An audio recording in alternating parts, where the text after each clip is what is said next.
Você é daqueles que acha que o cinema parece que tá com alguma coisa estranha hoje em dia? Que estão querendo meio que te enganar? Eu tenho só que te falar uma coisa. Eles realmente querem te enganar. Não com a pipoca, nem nada do jeito que você tá pensando, não. E o negócio não é chamado de sétima arte à toa. Porque desde o século passado tem várias técnicas para te fazer sorrir, para te fazer chorar, para te fazer se emocionar e até para você se achar mais inteligente do que você realmente é. E hoje nós vamos fazer uma viagem para te mostrar tintim por tintim como você tem sido enganado esses anos todos e gostando bastante disso. É hoje no Nerd Show.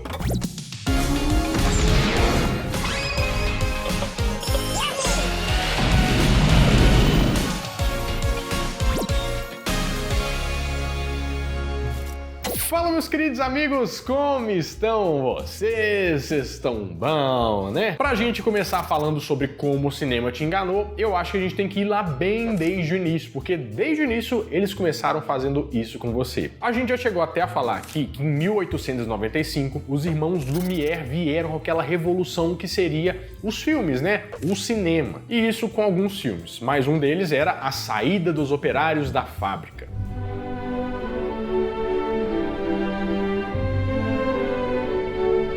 E o outro, A Chegada de um Trem na Estação.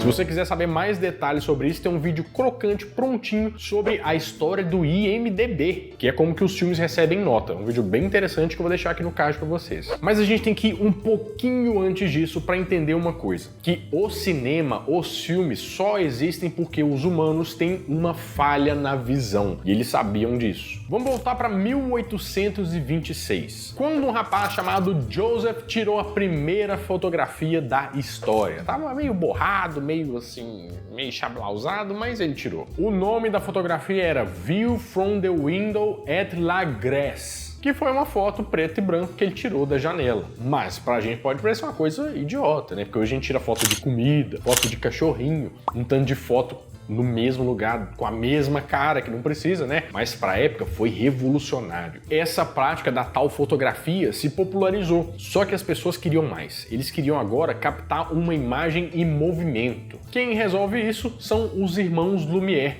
ao perceber um pequeno problema na visão dos humanos, que é um efeito que se chama persistência de visão. Você já ouviu falar nisso aí? É porque, basicamente, uma imagem, quando você está olhando, ela bate direto na sua retina, que fica no fundo do seu olho. Só que o olho humano, ele tem uma taxa de atualização, se é que a gente pode dizer assim. E a gente consegue enxergar 12 imagens por segundo. Só que o nosso cérebro, ele é muito esperto, ele quer compensar essa nossa falha e quer complementar esses movimentos. Ou seja, 12 viram mais imagens. E por isso que a gente vê aquele efeito, por exemplo, daquele caderninho fazendo assim, ó, e faz um tanto de animação e tal. É por esse motivo que a gente consegue entender a animação. Com base nisso, os primeiros filmes foram criados e o pessoal criou também o projetor, que pegava um rolo de filme e projetava essa imagem a uma taxa muito alta de quadros por segundo, dando essa sensação de que estava tudo em movimento. Ou seja, uma primeira ilusão em sequência. Mas quando a gente começa a falar de filme, a gente começa a lembrar sobre os efeitos especiais, aquelas coisas feitas para enganar os nossos olhos e colocar lá uma situação que na verdade não existe. Mas tem uma diferença entre efeitos especiais e efeitos visuais. Pode parecer que não, mas tem diferença sim. Os efeitos especiais,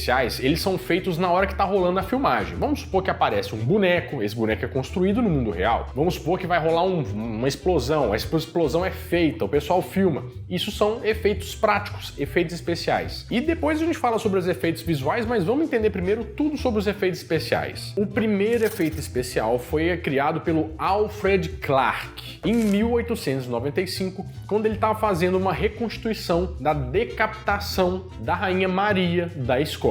Ele percebeu em determinado momento que quando ele parava de gravar e voltava em outro momento, ele conseguia fazer alguma coisa como se estivesse aparecendo naquilo ali. Ou seja, ele podia continuar uma sequência de imagens, que nem o Chaves fazia bastante com muita coisa, um sapato aparecendo na boca de todo mundo, assim, Era bem esse efeito. E para fazer essa cena da decapitação, ele fez o seguinte, ele colocou a atriz lá, né, na posição. Quando ele foi jogar o machado para cima para pegar impulso, ele corta essa câmera, todo mundo fica paradinho nos seus lugares, não mexe não, não mexe não, que nem aquelas fotos de aniversário. E aí troca por um boneco que esse boneco sim é decapitado. Pra época foi uma coisa assim, oh meu Deus, será que a pessoa está sangrando? Todos acreditaram, né? Até hoje, na verdade, tem muita gente que acredita, mas tudo bem. Em outro lugar, tem também o Georges Méliès, que também descobre esse truque. A gente nem pode falar que um copiou o outro, gente, porque nessa época a comunicação não é que nem hoje, que você vai olhar um tutorial na internet, não, né? As pessoas chegavam às mesmas conclusões. Ele descobriu esse truque, chamado de truque da parada, quando ele estava fazendo uma filmagem pelas ruas de Paris, e ele percebeu que a câmera dele deu um pequeno problema e parou de gravar. Quando ela voltou, ele percebeu que o negócio meio que deu um pulo, foi para um salto no futuro, a imagem mudou de uma hora para outra. E ele pensou que podia usar muito bem isso, até porque ele era ilusionista e ele era muito famoso por isso e resolveu que queria também agregar o ilusionismo aos filmes. E assim ele ficou conhecido como Cinemagician. Nossa, que nome! Se eu fosse conhecido como Cinemagician, meu Deus do céu, que classe, garbo, elegância! E desde então ele inventou muitos efeitos especiais.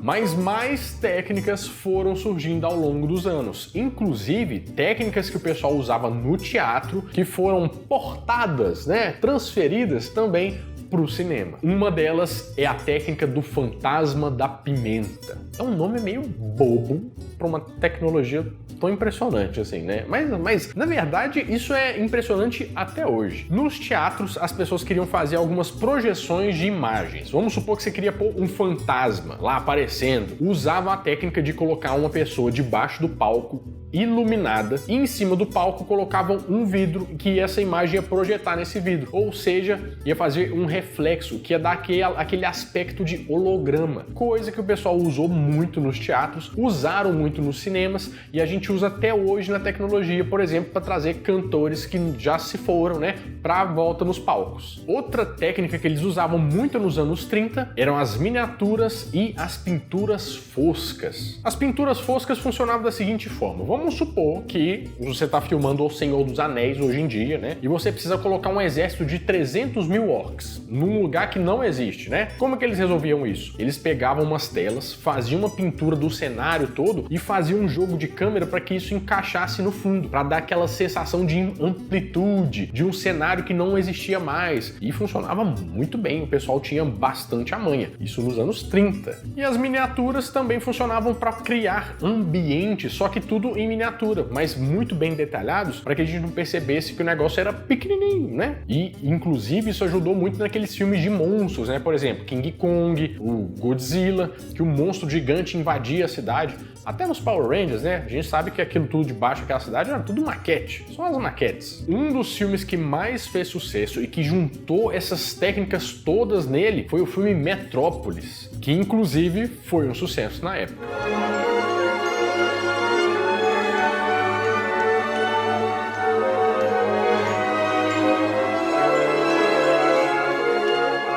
Já nos anos 50 e nos anos 60, os filmes de ficção científica começaram a ficar bem famosos. E eles sim começaram a beber bastante dessa fonte dos efeitos especiais. Por exemplo, o filme 2001, Uma Odisseia no Espaço, que é chato pra caramba, mas, né, é um filme do Stanley Kubrick e ele usou várias dessas técnicas. Inclusive, ganhou o Oscar de melhor filme em efeitos especiais. No filme, as naves eram miniaturas, só que elas tinham muitos detalhes, muitos mesmo, para poder passar aquela sensação de que é de verdade, e também tinha muito jogo de câmera. Além de que eles também usavam muitos cabos para segurar os atores para fazer aquela sensação de gravidade zero. E nesse filme, até os cenários eram giratórios, ou seja, o Stanley lá, suou, né? Pra fazer um filme tão ruim. Impressionante, né? Como é que a pessoa gasta um tempo.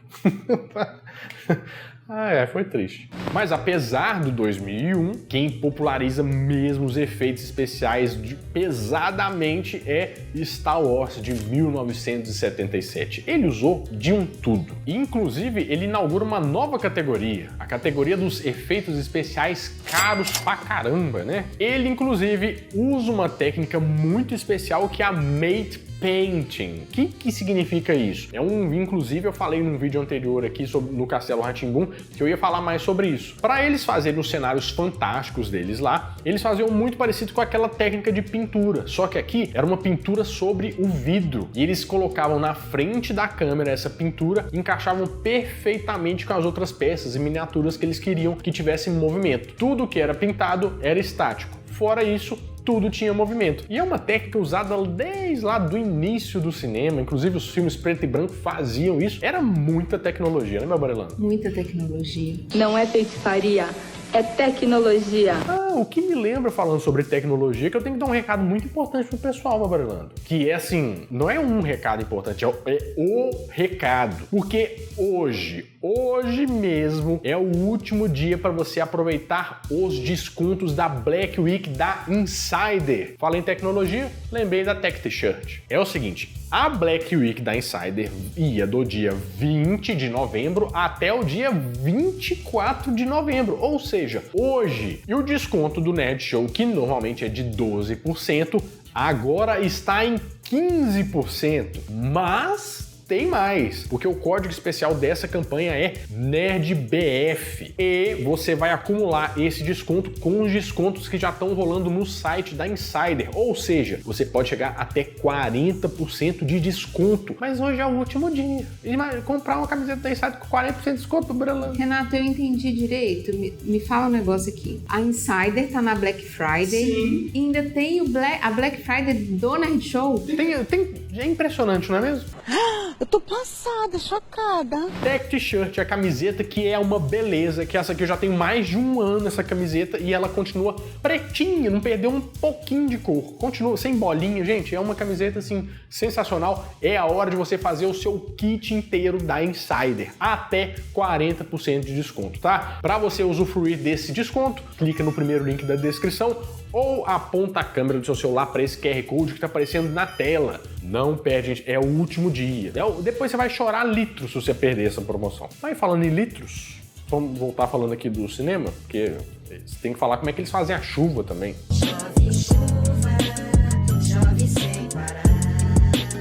Porque assim, o cinema continua te enganando. Você já pensou como é que são feitos os efeitos temporais, climáticos no cinema? Por exemplo, a chuva é feita com sprinklers, que é aquele negócio que fica jogando água pra cima. Gostou da minha imitação do Deixa pra lá, né? Vamos continuar aqui. A névoa, por exemplo, é toda feita com máquinas de fumaça. E as próprias pessoas conseguem te enganar muito bem com maquiagem. Você já viu, inclusive, no Instagram ou qualquer outra mídia social aí que o pessoal faz maquiagem e fica a cara de outra pessoa? No cinema, isso é levado muito a sério e acontece já há bastante tempo para trazer para o mundo real criaturas fantásticas, coisas que a gente nunca veria por aqui. Mas acho que agora, entendendo sobre como eles te enganam com efeitos especiais, a gente pode falar com os efeitos visuais. Que os efeitos visuais são a pós-produção. Tudo que não foi gravado, tudo que vai ser feito depois, são os efeitos visuais. Maybe Cara Danvers is tougher than you think.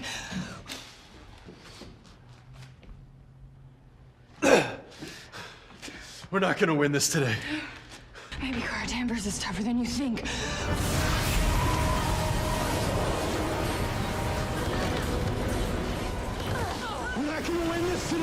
Hoje em dia a gente pode falar que o pessoal abusa bastante desse aqui, né? Você vai ver os filmes lá, você vai ver como é que foi feito, e fala assim, uai, mas não tem nada, tem só a tela verde lá, uns gatos pingados com uns alfinetes assim, ó, no fundo verde também. De vez em quando alguém falando com nada. Você não sabe o que tá rolando. Essa técnica se chama chroma key, que caiu no gosto popular porque hoje em dia ficou mais comum, né? Mas a primeira vez que ela foi usada foi em 1940, com um filme que se chamava O Ladrão de Bagdá. The Amazing Flying Horse, The Giant Genie, the Temple of Light, home of the mysterious goddess. Que você acredita que ganhou o Oscar de melhores efeitos especiais? É porque realmente em 1940 não tinha tanta competição assim.